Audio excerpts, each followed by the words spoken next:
విశాఖలో యాదవ భవనం నిర్మాణం ఎండాడలో నిర్మించాలని జాతీయ యాదవ ఐక్య వేదిక అధ్యక్షుడు ఆల్సీ అప్పల్ నారాయణ డిమాండ్ చేశారు. యాదవుల సంక్షేమం కోసం యాదవ భవన నిర్మాణం అవసరమన్నారు. గత వైసీపీ హయాంలో విశాఖ రూరల్ మండలం ఎండాడ గ్రామంలో స్థలాన్ని కేటాయించినట్లు చెప్పారు. విద్య, వైద్య నైపుణ్య శిక్షణ తరగతులకు ఉపయోగపడుతుందన్నారు.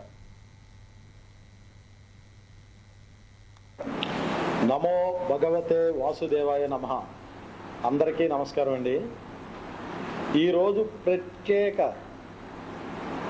సమావేశం అనేది ముఖ్య ఉద్దేశం యాదవ భవనం. యాదవ భవన్ అనేది ఒక విశాఖపట్నం ప్రజలకే కాకుండా యావత్తు ఆంధ్రప్రదేశ్కు ఉపయోగపడే విధానంగా కలెక్టర్ గారు ఎలాక్ట్ చేయటం జరిగింది మల్లికార్జున గారి టైంలో. ఆ ప్లేస్ని భవనం నిర్మించి యావత్ ఆంధ్రప్రదేశ్కు ఉపయోగపడే విధానంగా ఇప్పుడు ఉన్న ప్రజెంట్ ప్రభుత్వం వారు అక్కడ తక్కువ ప్లేస్ ఉంది, ఇంకా ఎక్కువ ప్లేస్ ఇస్తామని. అదే ఆ రోజు వాళ్ళు తెలివైన వారే కదండి, కలెక్టర్ వారు తెలివైన వారు కాబట్టి అక్కడ యాదవ భవనం, మనకి ఢిల్లీలో ఆంధ్ర భవనం ఉంది.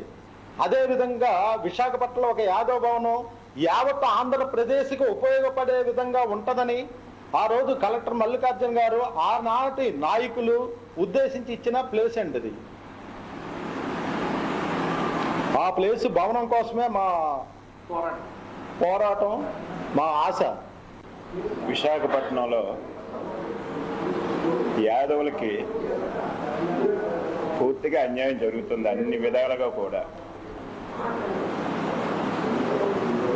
ఎందరో నాయకులు, ప్రజాప్రతినిధులు ఉన్నప్పటికీ యాదవ హక్కులు ఏ ఉన్నాయో వాటి మీదే దాడి చేయడం కానీ వాటిని పోగొట్టే ప్రయత్నం కానీ జరుగుతూ ఉన్నది.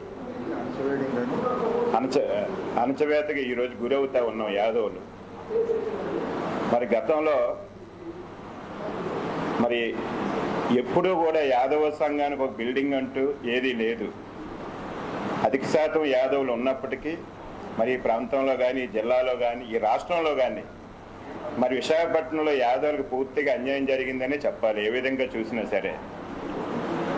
అలాంటిది ఈరోజు మరి గత ప్రభుత్వం మంచో చెడో ఒక భవనానికి ఒక స్థలం ఇచ్చింది. ఆ స్థలాన్ని కూడా కాపాడుకోలేని పరిస్థితి ఈరోజు యాదవులకు దాపురించిందంటే ఎంత దయనీయ స్థితిలో ఉన్నావు అనేది అర్థమవుతూ ఉంది. మరి ఈరోజు విశాఖపట్నం చరిత్ర యాదవుల నుంచే పుట్టింది. ఇదే ఇసుక దెబ్బల మీద మరి యాదవులు గొర్రెలు మేకలు కాసుకుంటూ గొడుగులు వేసుకొని మరి విశాఖపట్నానికి ఒక నాంది పలికారు.